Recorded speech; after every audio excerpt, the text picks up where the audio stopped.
The Great Within. By D Larson.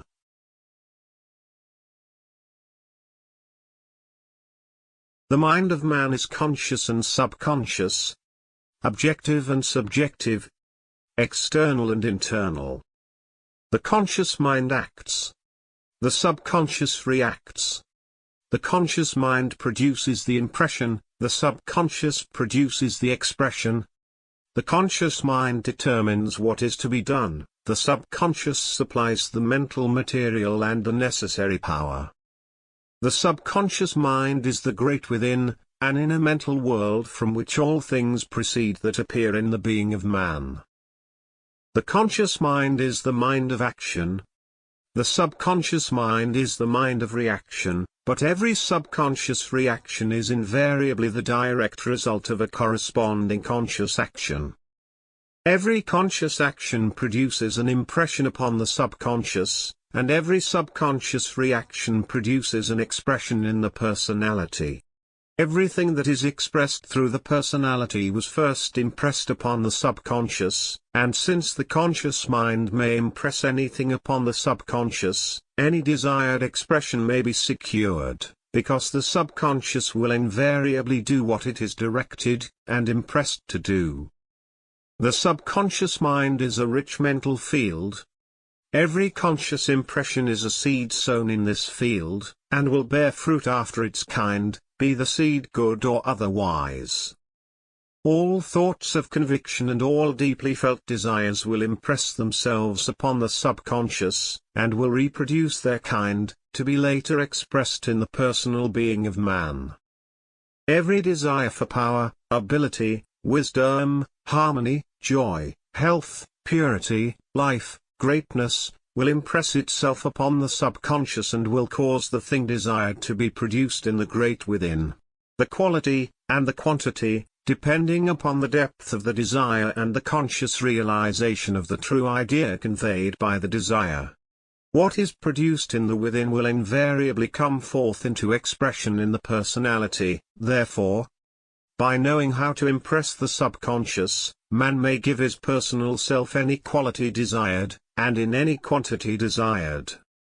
Personal power, physical health, mental brilliancy, remarkable ability, extraordinary talent, rare genius, these are attainments that the subconscious of every mind can readily produce, and bring forth when properly directed and impressed.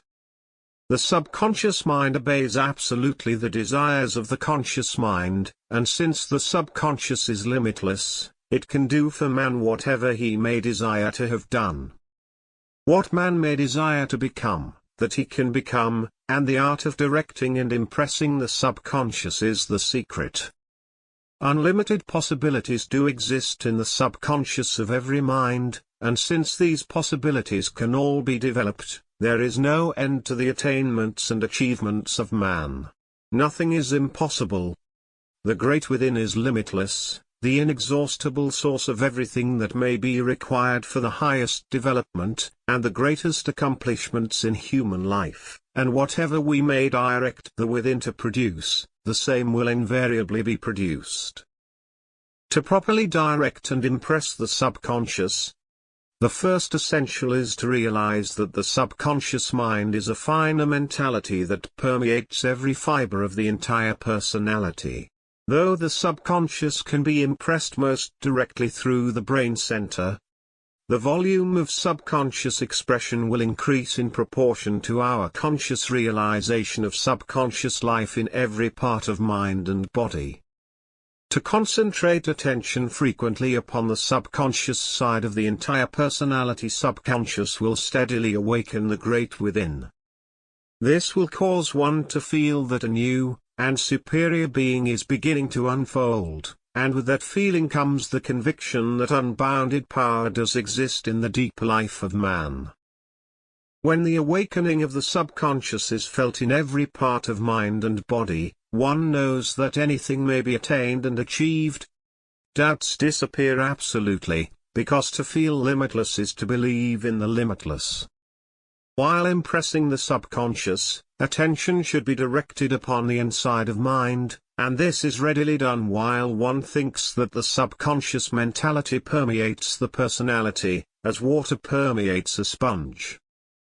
Think of the interior essence that permeates the exterior substance, and cause all mental actions to move toward the finer mental life, that lives, moves and has its being within the interior mind. This will cause the conscious action to impress itself directly upon the subconscious, and a corresponding reaction, or expression will invariably follow. While directing attention upon the subconscious, the idea that is to be impressed should be clearly discerned in mind, and an effort should be made to feel the soul of that idea. To mentally feel the soul of the idea will completely eliminate the mechanical tendency of mental action. And this is extremely important because no mechanical action of mind can impress the subconscious. Perfect faith in the process is indispensable, and to inwardly know that results will be secured, is to cause failure to become impossible. The deeper and higher the attitude of faith, the subconscious is being impressed, the more deeply will the impression be made. And the deep impression not only enters the richest states of the subconscious, but always produces results. The attitude of faith takes the mind into the superior, the limitless, the soul of things. And this is precisely what is wanted. When the mind transcends the objective, it enters into the subjective, and to enter into the subjective is to impress one's ideas and desires directly, deeply, and completely upon the great within. Such impressions will invariably produce remarkable expressions, not only because they have entered more deeply into the subconscious, but also because every impression that is made in the attitude of faith is given superior quality, greater power, and higher worth. The subconscious should never be approached in the attitude of command or demand, but always in the attitude of faith and desire. Never command the subconscious to do thus or so, but desire with a deep, strong desire, that the subconscious will do what you desire to have done, and animate that desire with the faith that it positively will be done. To combine a high faith with a strong desire while impressing the subconscious is the secret through which results may invariably be secured. The subconscious should never be forcefully aroused, but should be gradually awakened, and developed through such actions of mind as are deep, and strong while perfectly serene. Deep thoughts on all important subjects, lofty aspirations on all occasions, and a constantly expanding consciousness will aid remarkably in awakening the great within. Whenever attention is directed upon the subconscious, an effort should be made to expand consciousness by picturing upon mind the expanding process while the deeper feeling of thought is placing itself in touch with the universal. A strong, deep desire for greater things should be impressed upon the inner mentality, and a deep stillness should animate every action of mind.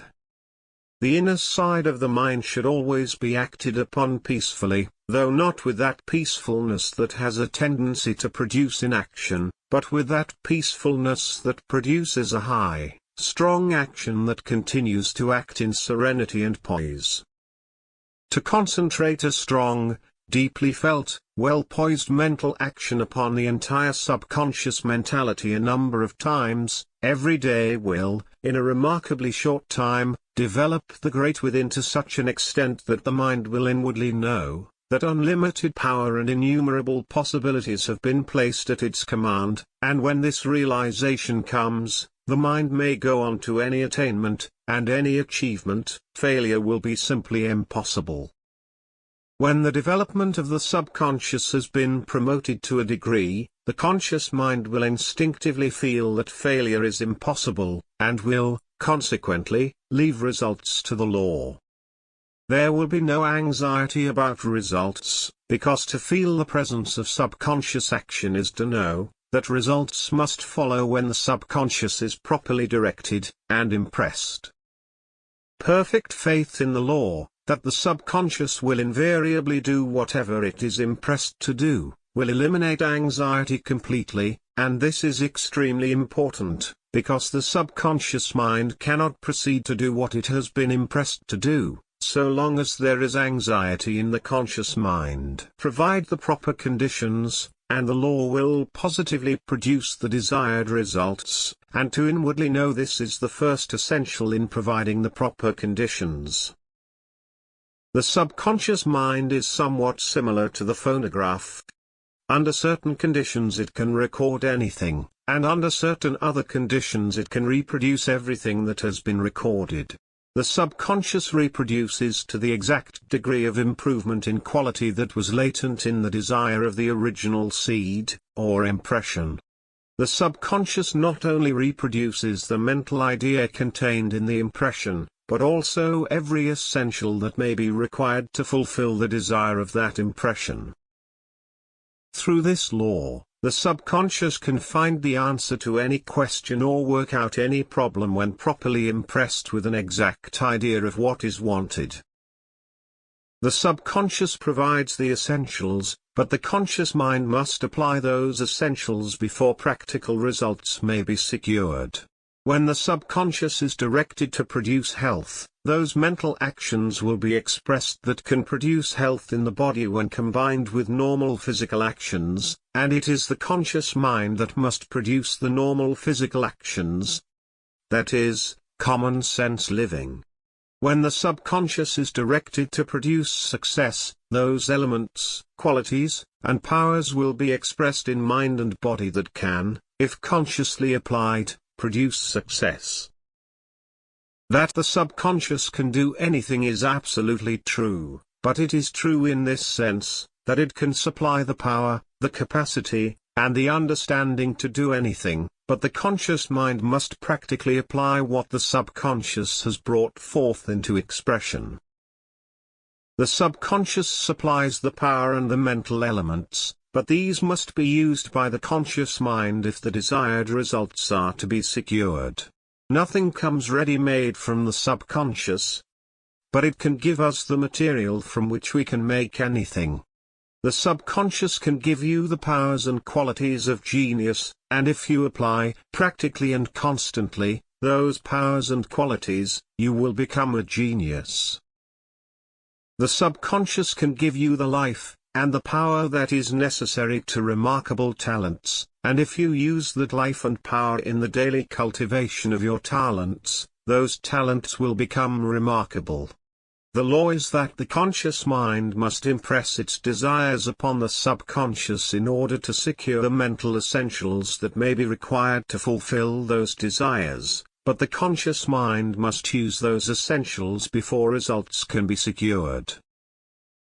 It is the conscious mind that does things, but it is the subconscious that supplies the power with which those things are done, and by learning to draw upon the subconscious, the conscious mind can do anything, because unbounded power, and innumerable possibilities are latent in the great within. The proper conditions for recording an impression upon the subconscious are deep feelings, strong desires, conscious interest, and a living faith. When these are blended harmoniously in the conscious actions of the mind, the subconscious will be directed and impressed properly, and the desired response will invariably appear. The principal essential, however, is deep feeling. No idea or desire can enter the subconscious unless it is deeply felt. And every idea, or desire that is deeply felt will enter the subconscious of itself, whether or not we desire to have it do so. It is through this law that man is affected by his environments, surroundings and external conditions, because whenever he permits himself to be deeply impressed by that with which he may come in contact, those impressions will enter the subconscious. What enters the subconscious of any mind will become a part of that mind, and will, to a degree, affect the nature, the character, the quality, the thoughts, and the actions of that mind. When the subconscious is impressed by external conditions, the impressions will be like those conditions, and as like produces like. Conditions will be produced in the subconscious, that are exactly like those external conditions from which the impressions came. The individual, therefore, who permits his subconscious to be indiscriminately impressed by external conditions will think and act, more or less, as his environment may suggest. In many respects, his life will be controlled completely by those persons and things with which he may come in contact, while in nearly all other respects, his life will be greatly modified by the presence of those persons and things. The mind that does not control its feelings may be subconsciously impressed by any external action, be that action good or otherwise, while the mind that can give deep feeling to any idea can impress any idea upon the subconscious, and as the whole of the individual life is determined by what the subconscious is directed, or impressed to do, the former will become, more or less, like his environment, having control neither of himself nor his destiny. The latter, however, may become what he wants to become, and will master both himself and his destiny. No undesirable feeling should ever be permitted. No wrong idea should ever be given in thought. Nor should one ever think seriously, feelingly or sympathetically about wrong or evil in any shape or form. To think feelingly about wrong is to impress wrong upon the subconscious. It is to sow undesirable seeds in the garden of the mind, and a harvest of weeds, sickness, trouble and want, will be the result. Good thoughts, deeply felt, will bring health, happiness, harmony, peace, power, ability and character. Wrong thoughts, deeply felt, will bring discord, depression, fear, sickness, weakness and failure. To properly impress the subconscious at all times, it is, therefore, necessary to train the mind to think only of those things that one desires to realize, and express in tangible life. And what one does not wish to meet in personal experience, should never be given a single moment of thought. What we mentally feel, we invariably impress upon the subconscious, and there is a tendency to mentally feel every thought that is given prolonged or serious attention. To think about that which we do not want, is to impress upon the subconscious what we do not wish to impress. And as every impression produces a corresponding expression, we will thereby receive the very things we desire to avoid. It is through this law that what we fear, always comes upon us, because what we fear, will impress itself upon the subconscious without fail. To fear disease, failure or trouble, is to sow seeds in the subconscious field that will bring forth a harvest of diseased conditions, troubled thoughts, confused mental states, and misdirected actions in mind and body. The more intense the fear, the deeper the subconscious impression, and the more we shall receive of that which we feared we should receive. Through the same law, we always receive what we continue to expect in the desire of the deep, strong faith. The more faith we have in the realization and attainment of that which has quality, superiority and worth, the more deeply we impress the subconscious with those mental seeds that can, and will bring forth the greater good that we desire. To have faith in the attainment of peace, harmony, health, power, ability, talent and genius, while directing the subconscious to produce those things, is to cause those very things to be created within us, in greater and greater measure. The purpose of consciously and intelligently directing the subconscious is first, to correct every wrong, every flaw, every defect, every perversion, and every imperfect condition that may exist in the personality of man. And, second, to bring out into fuller expression the limitless possibilities that exist in the great within. Everything that is wrong in the personal life of the individual, comes from a corresponding wrong impression in the subconscious. The wrong subconscious impression is the cause, the wrong external condition is the effect. It is therefore evident that to remove all wrong impressions from the subconscious, is to establish complete emancipation throughout the entire personal being of man. To remove any wrong impression from the subconscious, the opposite correct impression must be made in its place. A wrong impression cannot be removed by mental force, resistance or denial. Produce the right impression and the wrong impression will cease to exist. By training the mind to think only of that, which is desired in actual realization, experience, and by deeply impressing all those thoughts and desires upon the subconscious, every undesirable impression will be removed. The cause of every flaw, defect or perversion in the personal man will be removed, and in consequence, the flaws, defects, and perversions themselves will cease to exist. The entire subconscious field can be changed absolutely by constantly causing new and superior impressions to be formed in the great within. And every change that is brought about in the subconscious will produce a corresponding change in mind and body.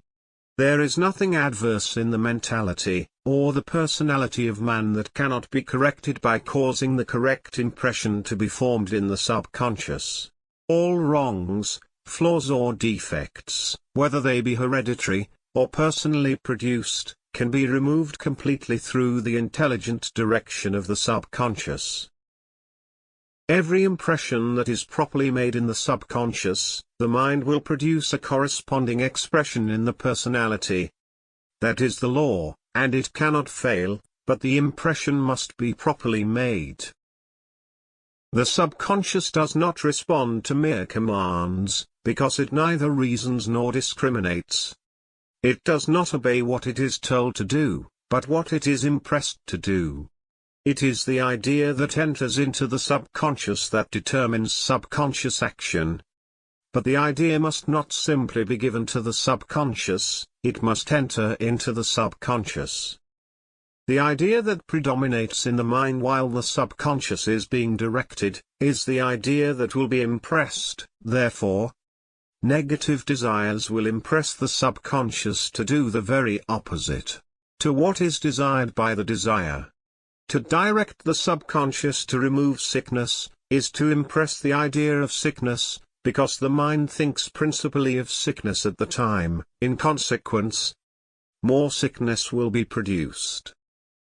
It is not what the subconscious is directed to do, but the predominant thought that is conveyed through that direction that determines results.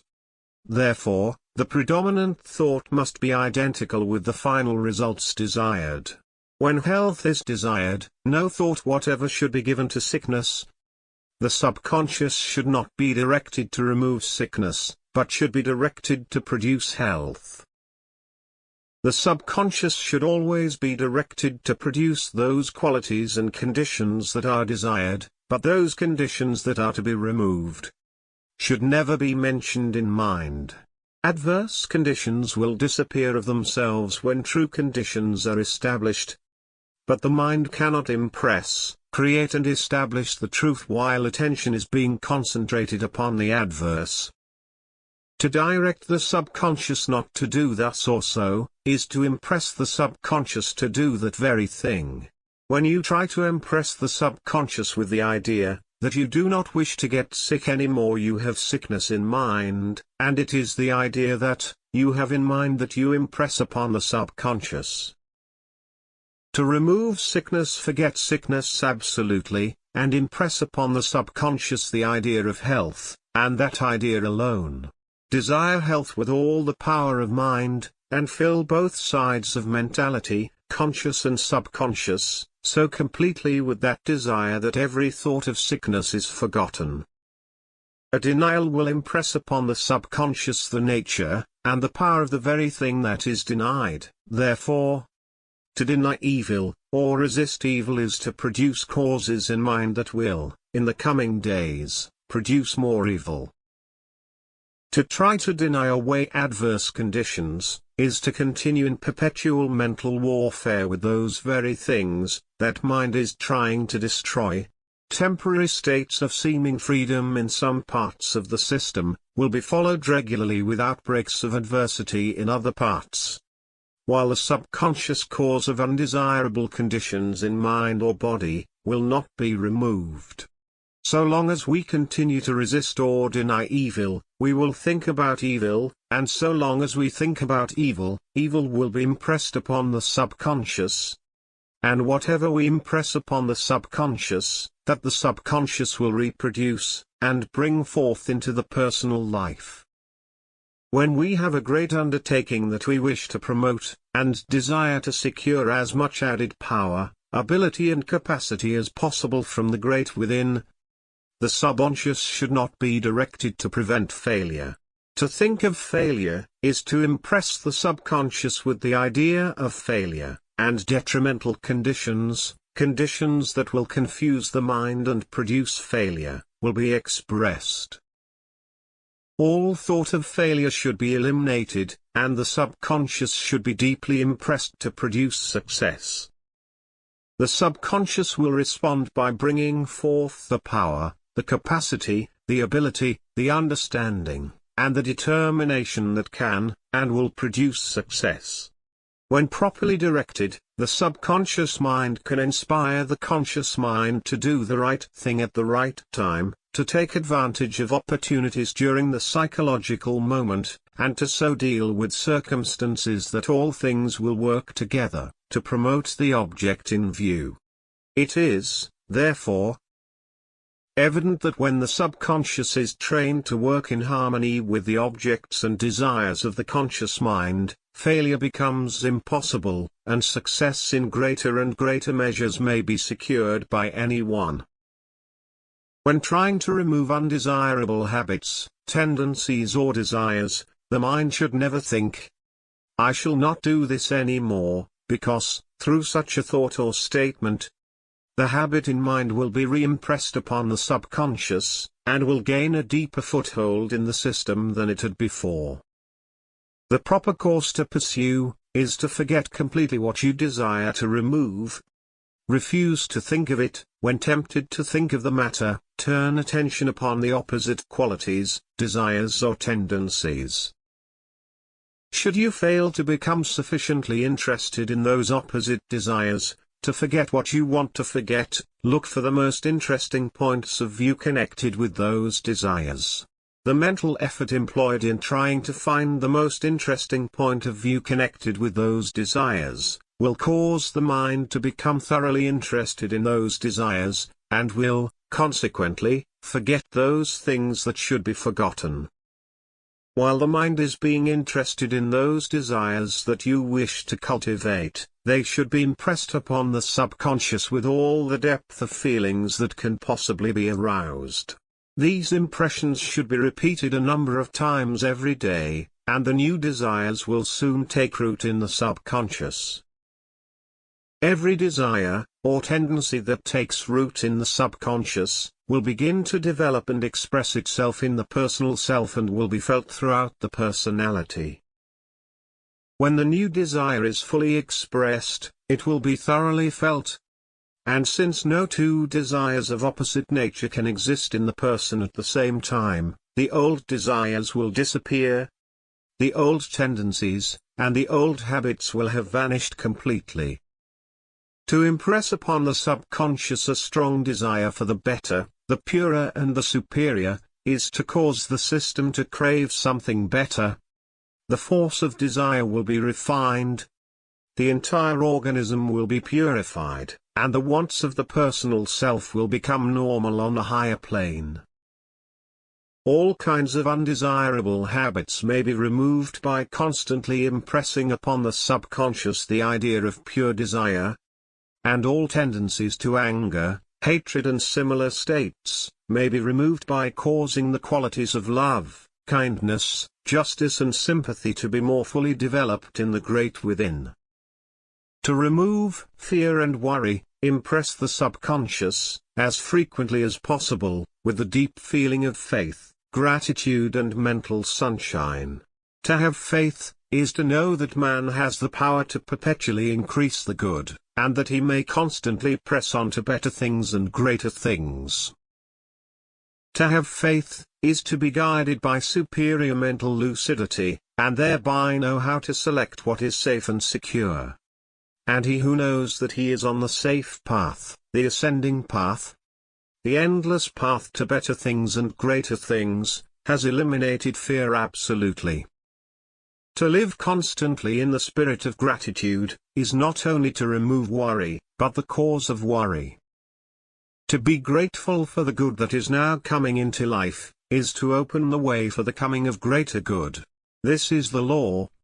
And he who is daily receiving the greater good has no cause for worry. He will even forget that worry ever had a place in his mind.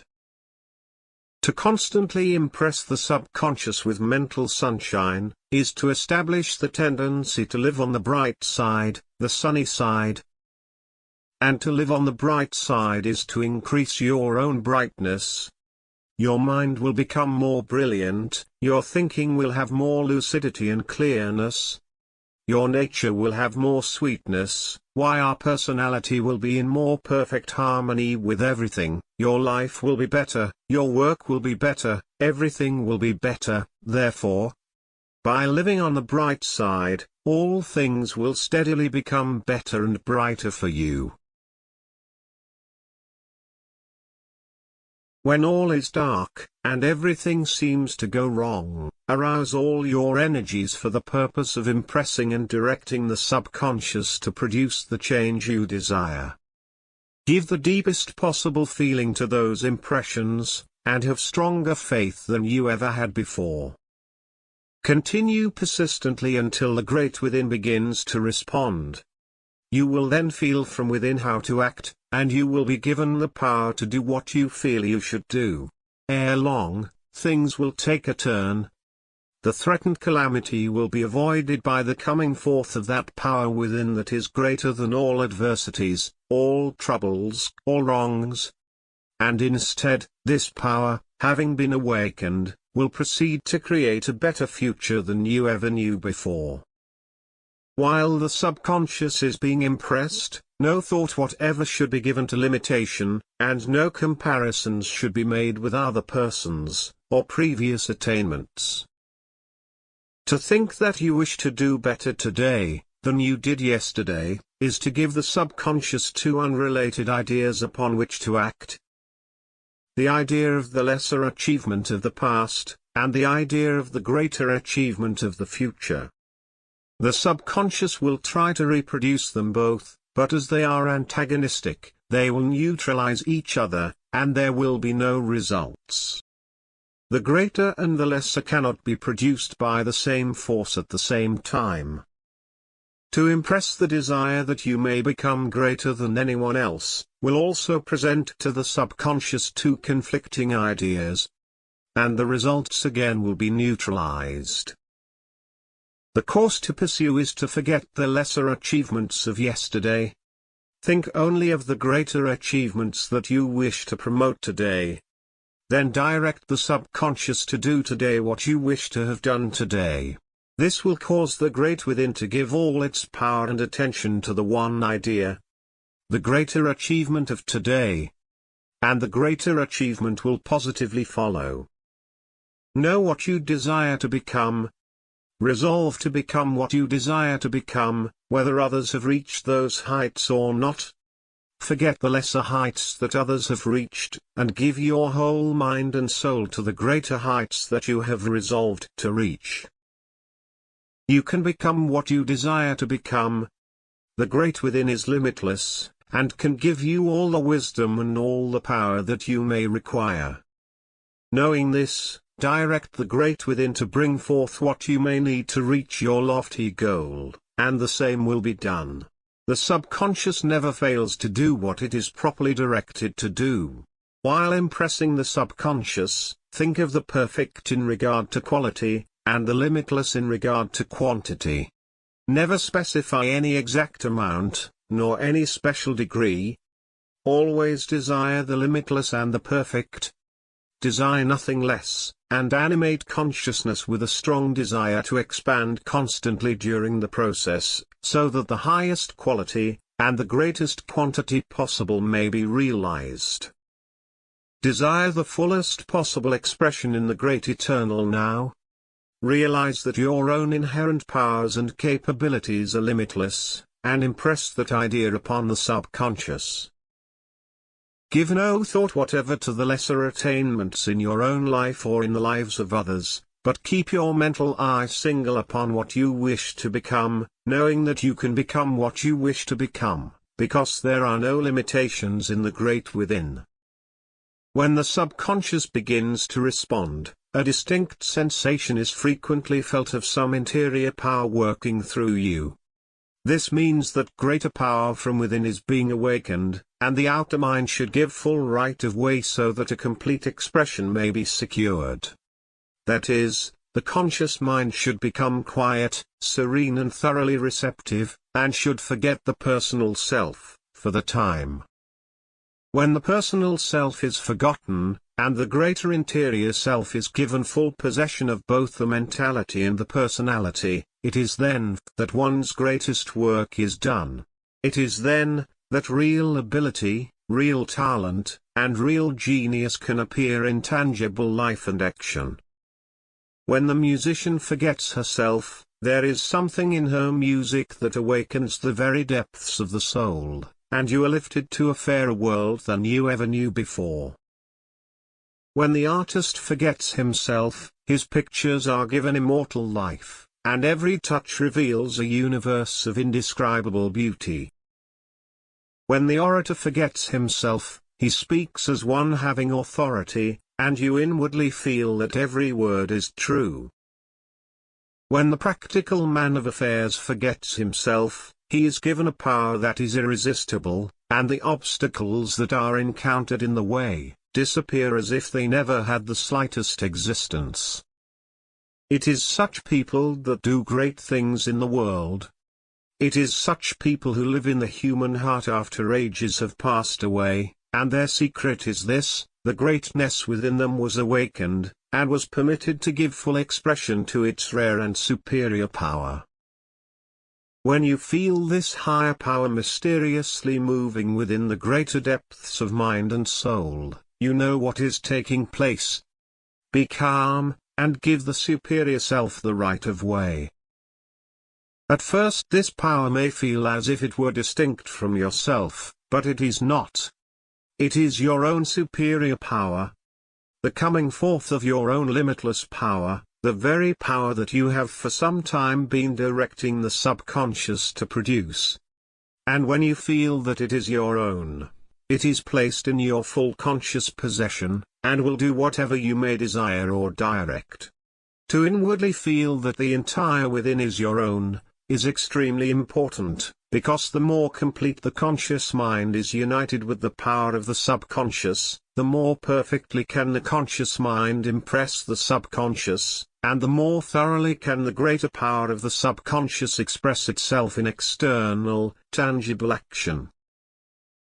When you are about to do something that demands the best that is within you, impress the subconscious for higher power. Then wait a few moments for this power to appear. And when it does appear, let the outer self obey.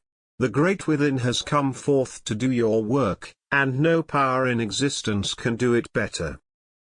To enter into full conscious possession of the higher power from within, and to give full right of way to this power, is to give your objective talents and faculties the greatest power, and the best power at your command. T0 Impress the subconscious for more power. It is necessary to give to that impression all the power that mind is conscious of now. In other words, the seed that is already at hand should be placed in rich soil. The power that is now active in the conscious mind should be caused to act upon the subconscious. There will be increase, and by re-impressing the added power upon the subconscious, every time added power is gained, this increase will become perpetual. To proceed, concentrate attention upon the subconscious side of the entire personality, and desire gently, but with deep feeling, to draw all the present active energies of the system into the subconscious. The more energy that is drawn into the subconscious during this process, the more power will be impressed upon the subconscious, and the more power that is impressed upon the subconscious, the more power will be expressed from the subconscious. The law is that whatever power is impressed upon, the subconscious will return to the outer personality with added power, just as every seed sown in rich soil will reproduce itself, 10, 20, 60 and even 100-fold. Therefore, to daily arouse all the power that we personally possess, and to impress all of that power upon the subconscious, is to increase perpetually the quantity of personal power. And the quality of that power can be steadily improved by transmuting and refining all the present forces of the system before they are impressed upon the subconscious. Before the conscious mind begins to act upon the subconscious, all thought and all feeling should be elevated into the highest states of quality, worth and superiority that can possibly be realized. This will cause the impression to be superior, and a superior impression will produce a superior expression. That which is common, ordinary or inferior should never be held in mind, nor deeply felt for a moment, because to feel the ordinary is to impress the ordinary upon the subconscious. It is sowing inferior seed, and the harvest will be cheap, common, worthless. No person should ever think of himself as inferior, or permit himself to recognize the imperfect in his nature. To recognize or feel the imperfect is to sow more seeds of imperfection, and reap another harvest that is not worthwhile. There is a superior nature within man. This nature alone should be recognized and felt. Only those thoughts and ideas that are formed in the exact likeness of the superior should be impressed upon the subconscious, and the subconscious will respond by giving superiority to the entire mentality and the entire personality. The average person fails to improve because he lives mainly in the consciousness of his imperfections. He feels that he is ordinary, and constantly impresses the subconscious with this feeling of the ordinary. The subconscious naturally responds by producing the ordinary, both in mind and body. That person, however, who lives in the ideal, who thinks constantly of the greater worth that is within him, and who tries to feel and realize his superior nature, will give quality to every impression that may enter the subconscious, and according to the law of action and reaction, will steadily develop greater quality and worth throughout his entire nature. The quality of the impression that is given to the subconscious always corresponds with the degree of quality of which we are conscious at the time the impression is made. To refine, elevate, and enrich all thought and feeling, before the conscious mind begins to act upon the subconscious, is therefore of the highest importance. The more quality that is given to the power that is being developed, the greater the results that may be secured through the application of that power. It is quality and quantity combined that produces greatness, and greatness, greater and greater greatness, is the purpose we all have in view. To constantly feel the greatness of the great within, is to constantly impress upon the subconscious the idea of greatness. This will cause the subconscious to develop greatness and express greatness, through every part of the personal man. As greatness develops, the feeling of greatness will become deeper, stronger and more intense. This will cause larger and finer ideas of greatness to be impressed upon the subconscious. And the result of these later impressions will be larger and greater expressions. A larger measure of greatness will be developed perpetually through the law of much gathering more, or to him that hath shall be given. All development comes from the subconscious, and since the possibilities of the great within are limitless, anyone can, through the proper direction of the subconscious, develop remarkable ability, extraordinary talent and rare genius. All genius is the result of a large subconscious mentality. Therefore, anyone can become a genius by awakening a larger measure of the great within. That a genius is asleep in the subconscious of every mind is literally true, but to awaken this genius is not the only essential. The conscious mind must be cultivated scientifically, so that the superior ability from within may find free and full expression. The conscious mind should be cultivated, the subconscious should be developed. The conscious mind should be trained to do things, while the subconscious should be directed to give more and more power, for the doing of greater and greater things. The subconscious has the capacity to produce genius in any mind, the greatest genius imaginable, but the conscious mind must be highly cultivated, so as to become a fit instrument through which great genius may find expression for its superior work. When quality and worth are received from the subconscious, the conscious mind should use those things in practical action, so that the outer elements, and forces of mind, may be trained to appreciate quality and appropriate worth in all their tangible expressions. The conscious and the subconscious sides of the mind should be placed in the most perfect harmonious relations, so that every impression of the conscious mind may enter deeply into the subconscious, and every expression from the subconscious may work through the conscious mind, without any restriction or interference whatever. The entire mind develops through the attainment of deeper and higher states of consciousness of the great within. And as this interior realm is boundless, there is no end to the possibilities of mental development. To gain this interior consciousness, objective consciousness should be constantly deepened toward the unfathomable within, and this is accomplished by training all the mental tendencies to move toward the within. The mental tendencies will move toward those states of being to which we give the greatest amount of attention. Therefore, by constantly thinking with a deep feeling of the great within, all the mental tendencies will move toward, and into, the great within, and will carry into the subconscious every idea, thought, or desire that the conscious mind may wish to realize, and fulfill. When all the mental tendencies move into the subconscious, and all thought is given feeling, worth and quality, the subconscious will constantly be impressed with superior ideas, which means a constant expression of superior life, superior ability, and superior power.